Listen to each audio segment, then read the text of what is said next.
patrimonio cultural de la nación en el ámbito de obra de grandes maestros. El jefe del gabinete, Eduardo Arana, viene recibiendo el reconocimiento de la obra de Nicomedes Santa Cruz como patrimonio inmaterial de la nación, además de la orden de los grandes maestros de la cultura peruana a Nicomedes Santa Cruz Gamarra. Junto a otros miembros del gabinete vienen presidiendo esta actividad. Reconocimiento que podemos entregarle a uno de sus hijos, a Pedro en este caso, para que el aplauso nuevamente haga vibrar este teatro.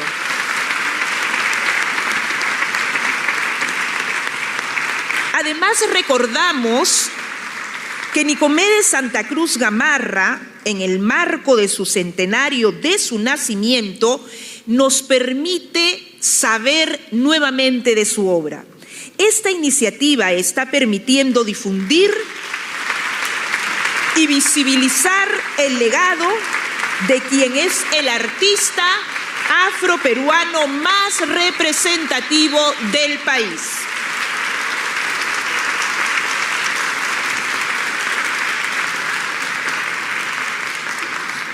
Representativo como poeta, educador, actor, investigador, ensayista, antologador, promotor cultural, musicólogo, comunicador social y difusor del folclor de la costa del Perú. Por ello, también se realiza la declaratoria póstuma de la Orden de los Grandes Maestros de la Cultura Peruana, a Nicomedes Santa Cruz Gamarra.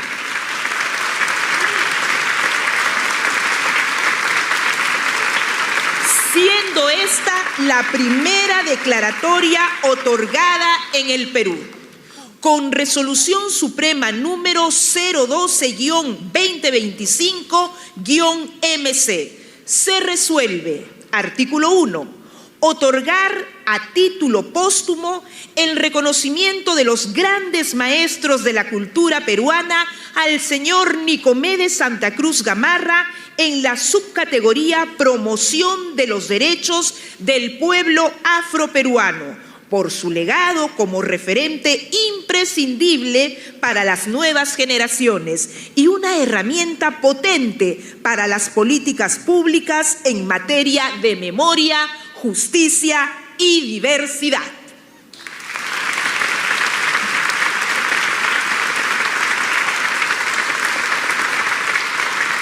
Tenemos nuestra respectiva foto protocolar que ya ha sido tomada, tengo entendido, pero nunca están de más las fotos en momentos tan especiales como este. Y es momento de invitar también a Pedro Nicomedes Santa Cruz Castillo, quien nos brindará unas palabras. Adelante, Pedro.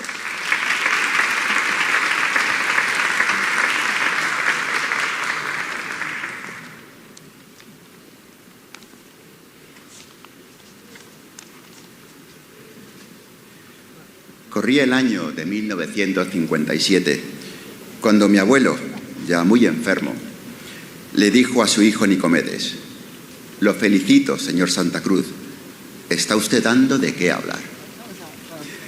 En esos días, mi padre acababa de regresar de su primera experiencia artística en el extranjero, concretamente en Chile, junto a la compañía Pancho Fierro. Hacía tan solo un año que había dejado el taller de herrería a cargo de sus hermanos, Consuelo y Fernando, y ya comenzaba su carrera profesional sobre los escenarios. Ese mismo año de 1957, su voz era llevada al disco por primera vez. Mi tío Jorge recordaba acerca de esa grabación. Compré ese disco y se lo llevé a mi mamá. A ella le gustaba mucho. Mi mamá también cantaba décimas. Ella disfrutaba de la poesía de Nico, pero no lo demostraba mucho. Solo escuchaba y sonreía, aprobando. En la dedicatoria a mano de uno de sus libros, Nicomedes describiría a su madre, doña Victoria Gamarra, como mi más grande admiradora. El año siguiente, 1958, fue un año de vértigo. Llegarían la radio, prensa y la creación del conjunto Cumanana junto a su hermana Victoria.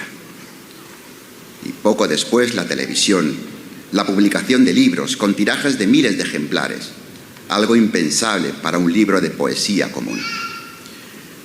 Hoy rendimos homenaje a un hombre excepcional. No solo fue cronista de la época que le tocó vivir, sino que a través de todos los medios a su alcance luchó contra cualquier tipo de discriminación, ya fuera social, cultural o racial. Sintió al Perú muy adentro y llevó su nombre, el nombre del Perú, de su país, a los lugares más dispares del planeta: Japón, Guinea Ecuatorial, Senegal, Panamá, Cuba, Brasil, Argentina, Puerto Rico o México. Nicomedes dijo de sí mismo, en su devenir de herrero a decimista: pasé de forjar el hierro a forjar palabras, es decir, un artesano del lenguaje. Y como tal, es de justicia que su nombre siempre aparezca en cualquier tratado de literatura al lado de los más importantes poetas del Perú. Pero sin duda, el galardón que más significado tuvo para él fue contar con el cariño de su país, de su gente, y eso es algo, por lo menos para nosotros, su familia, por lo que estaremos siempre muy agradecidos.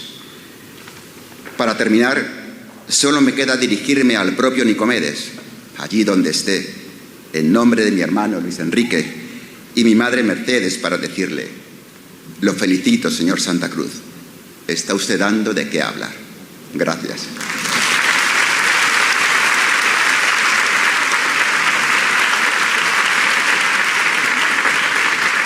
Muchas gracias a Pedro Nicomedes Santa Cruz Castillo por tan hermosas palabras y la oportunidad de recordar al gran Nicomedes Santa Cruz.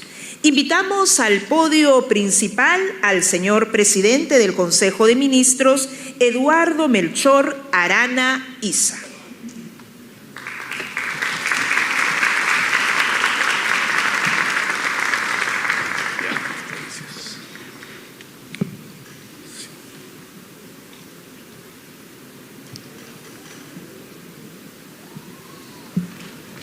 Muy buenas noches con cada uno de los presentes. Y un especial saludo al señor Fabricio Valencia Gibaja, ministro de Cultura, a los señores ministros de Estado que nos acompañan, a viceministros, directores generales, directores de política, señores embajadores, sus excelencias del servicio diplomático, quienes acompañan también, señor Pedro Nicomedes Santa Cruz Castillo, familiares de Nicomedes Santa Cruz Gamarra, líderes y lideresas afroperuanas, representantes de las organizaciones afroperuanas, amigas y amigos todos. A cocachos aprendí mi labor de colegial en el colegio fiscal del barrio donde nací. Tal vez este fue uno de los mensajes más profundos que en la escuela tuve que padecer, porque además en mi caso era muy real, porque era un joven muy movido y además de movido era muy travieso. Y siempre mi padre me decía: este está hecho para ti. Y siempre me acuerdo y me siguió toda la vida, incluso hasta después en la universidad. Les traigo el saludo de la señora presidenta Dina Boluarte y me pide que le excusen porque ella está también con algunas actividades, pero me hace presente el saludo para la familia y para todos quienes acompañan hoy día, esta noche. Y quisiera empezar, antes de referirme a Nicomedes Santa Cruz, compartiendo con ustedes un poco la visión de cómo se llega a este movimiento afrodescendiente de libertad y cómo se llega a comprender el papel y el rol de los afrodescendientes en América. Cuando nosotros examinamos la historia, los imperios, cuando invaden África, se encargaron de llevar a muchas tribus en todos sus imperios. Y parte de ellos fueron a América, otros a Francia y en general, y se llevaron tribus enteras, grupos enteros, incluso hasta reyes y príncipes de estas tribus a muchos países. Muchos de ellos llegaron a América del Norte, otros a Centroamérica y otros al sur. En ese gran periplo que tuvieron que viajar en las condiciones más difíciles, los afrodescendientes empezaron a desarrollar su amor por América.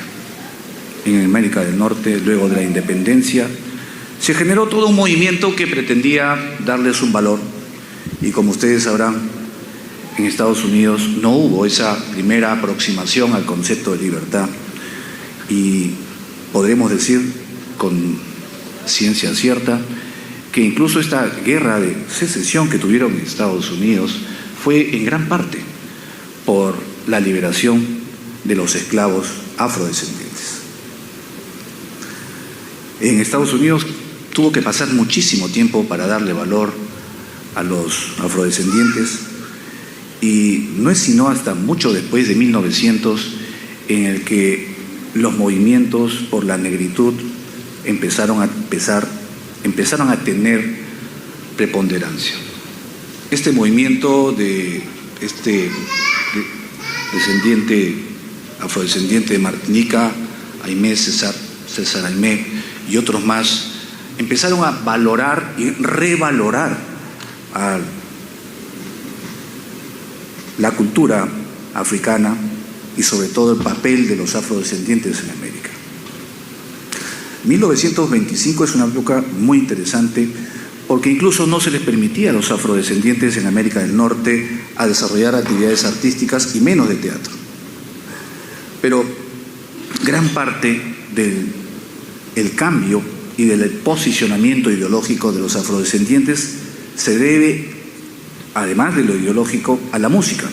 Porque los músicos de aquel entonces, si se acordarán, del jazz, ¿no?, se pasa al gospel, del gospel al blues, hay una cierta remembranza entre ellos, y más o menos lo que nosotros conocemos como antecedente del rock era lo que eran el rhythm and race, que luego se convertiría en el rhythm and blues.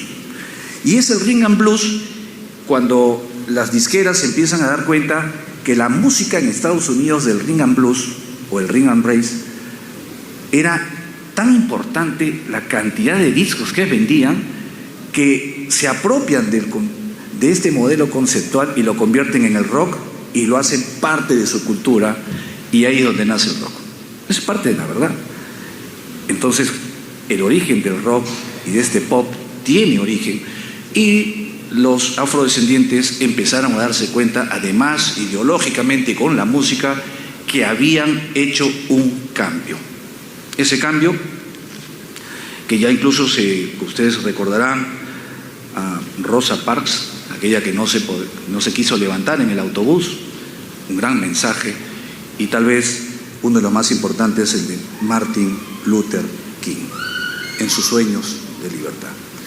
En el Perú y en América del Sur, no fue tampoco tan fácil reconocer la presencia de los afrodescendientes. Manuel Belgrano, uno de los prohombres y más importantes representantes de la independencia argentina, era justamente traficante de afrodescendientes. Después lo cambió. Y curiosamente, cuando la legendaria Expedición Libertaria del Sur sale de las Provincias Unidas del Sur hacia lo que era ya Chile, le dan ciertas órdenes, la de libertar a quienes eran esclavos. El Senado chileno en aquel entonces le dijo a San Martín: ten mucho cuidado. Y cuando San Martín viene aquí, conversa con los hacendados y las familias y le dice: ¿cómo me vas a dar libertad? ¿Y quién va a encargarse de las haciendas, del comercio y de las actividades? Y San Martín lo único que hace es aprobar lo que nosotros conocimos después como la libertad de vientre, que luego ustedes lo retomarán seguramente con Castilla cuando aprueba la famosa ley que abole de abolición de la esclavitud, pero para mí tuvo otro contexto ideológico entre la pugna de Chenique y Castilla. Bueno, lo cierto es que ni los indígenas, ni los mestizos, ni los afrodescendientes tuvieron la oportunidad que sí tuvieron los españoles y los criollos. Es un movimiento que tuvo que pasar mucho tiempo en América. Y 1925 es una fecha muy importante también en el Perú, porque Leguía, cuando divide Lima y decide que Lima, la parte céntrica de Lima, tenía que ser una copia de París, una copia de Nueva York, y por eso lo vemos cuando ustedes caminan por esto, lo que le llamamos el Damero, hasta 9 de diciembre, el Paseo Colón, vemos estos vestigios italianos, estos vestigios franceses.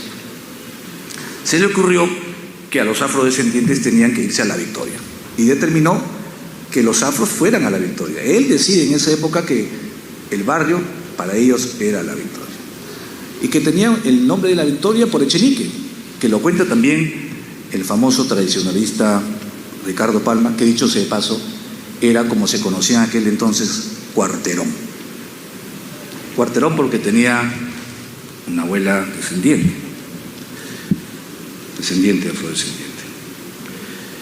Y lo importante aquí, ¿cuál es lo importante de reconocer estos movimientos? Que estos movimientos entre lo musical, lo ideológico y los movimientos que vinieron de Estados Unidos despertaron en América esta nueva visión que significaba darle un nuevo valor a los afrodescendientes y reconocer el papel que tienen en la historia. Y Nicomedes Santa Cruz tiene un papel importantísimo en la cultura, tiene un papel importantísimo en darle esa oportunidad de reconocer la gran importancia que significa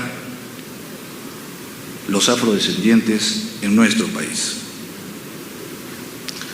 Ya se han hablado, y ustedes lo saben mejor que yo, de las cualidades, características y el gran legado histórico, musical y poético que Nicomedes Santa Cruz nos deja. Y no podemos dejar de hablar porque 1 de cada 4 latinoamericanos es afrodescendiente o descendiente de afrodescendientes. Y la importancia es que el crisol ha hecho de esta América mestiza la oportunidad de tener la música, el tambor, el corazón, el baile y el pensamiento que nos hace únicos en el mundo. Y ahora lo afrodescendiente, lo indígena, lo chino, lo japonés en general, somos parte de esta nueva visión del mundo que tenemos hoy, que somos la América de hoy. Y todos estos pueblos, como el pueblo afroperuano, con más de 1 millón de ciudadanos, siguen siendo y son un pilar esencial en la formación de nuestra sociedad y nuestra identidad. En este segundo decenio internacional de los afrodescendientes, desde el gobierno, reafirmamos nuestro compromiso con las políticas inclusivas. Por eso impulsamos el Plan Nacional del Pueblo Afroperuano hasta el 2030, una hoja de ruta para reducir brechas, para garantizar el pleno ejercicio de nuestros derechos, pero para reconocernos que somos todos una sola América. Quiero agradecer a cada uno de ustedes, felicitar a los descendientes de Nicomedes Santa Cruz en esta fecha tan especial, en el Día de la Cultura Afroperuana, porque seguimos avanzando en esa gran tarea de reconocernos. Todavía falta mucho por hacer. Yo mismo soy descendiente también de migrantes y sé lo que significa en nuestro país avanzar, tener derechos, aspirar e incluso hasta tener cargos. Y esta igualdad de oportunidades es la verdadera dimensión de lo que significa para nosotros tener derechos, aspirar a tenerlos y ejercitarlos libremente. Que el reconocimiento de nuestras culturas sea una realidad para todos los peruanos. Felicitaciones en este día, sigamos construyendo un Perú más justo, y diverso. Muchísimas gracias.